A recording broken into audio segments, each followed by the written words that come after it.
Welcome back to Newsfeed. I'm Jake Riegel. And I'm Solomon Lucy. Be sure to scroll to the right to check out today's content from our Newsfeed correspondent on both on and off campus. Starting off with a local COVID update. Nearly a month after the University of Michigan opened for students to report back to campus, the school is now reporting COVID-19 outbreaks in the South and West Quad dormitories. The first outbreak began on September 18th when South Quad residents were notified by the university's Environment, Health, and Safety Department that there were 21 confirmed positive cases for COVID-19 concentrated on the 6th and 8th floors of the building. University officials then acted swiftly and imposed mandatory testing on individuals living on those floors, with the school reporting that all 221 people tested by September 21st returned negative results. And yet, while the university was containing this outbreak, another was continuing to brew in West Quad. The school reported last Friday that another 12 individuals had tested positive for coronavirus in the dormitory, bringing the total to 22 cases since September 5th. On a whole, university officials are reporting 89 total positive tests in the last 2 weeks, with a little over 1.3% positive testing rate. For students with coronavirus symptoms, it is recommended that you contact University Health Service immediately so that they can administer a test to you. Next up, national politics. On September 18th, legendary Supreme Court Justice Ruth Bader Ginsburg passed away at 87 years old after a long battle with cancer. Her passing left many people worried for the future as we stand just weeks away from a presidential election. Ginsburg relayed a final wish to her granddaughter, Clara Spera. Quote, "My most fervent wish is that I will not be replaced until a new president is installed," end quote.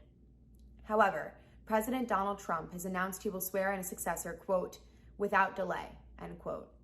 At a campaign rally in North Carolina, President Trump said his nominee will be a woman, adding, quote, "I think it should be a woman because I actually like women much more than men," end quote. President Trump has nominated Judge Amy Coney Barrett for the Supreme Court Justice. Barrett is a graduate of Rhodes College and the University of Notre Dame Law School, receiving many awards and accolades as both a law student and a young lawyer. If confirmed, President Trump highlighted that Barrett would, quote, "make history as the first mother of school-age children to ever serve on the U.S. Supreme Court," end quote. This nomination has received a great deal of backlash, specifically due to Barrett's near polar opposite stances on major political issues. As a devout Catholic, Barrett is highly critical of Roe v. Wade and the Affordable Care Act. Supporters still mourning the incredibly recent loss of legendary Supreme Court Justice Ruth Bader Ginsburg felt this appointment is an insult to her legacy. However, there is still much to be learned about Barrett, and it will be intriguing to see the confirmation proceedings in this particularly controversial context. We'll wrap up today's content with a feel-good story with David Sackrider. Chuck Feeney, the billionaire co-founder of the Duty Free Shoppers Group, has completed his mission to give away his entire fortune.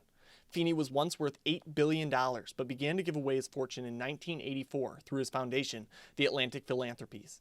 Beneficiaries of his anonymous donations have included charities in Northern Ireland and his alma mater, Cornell University.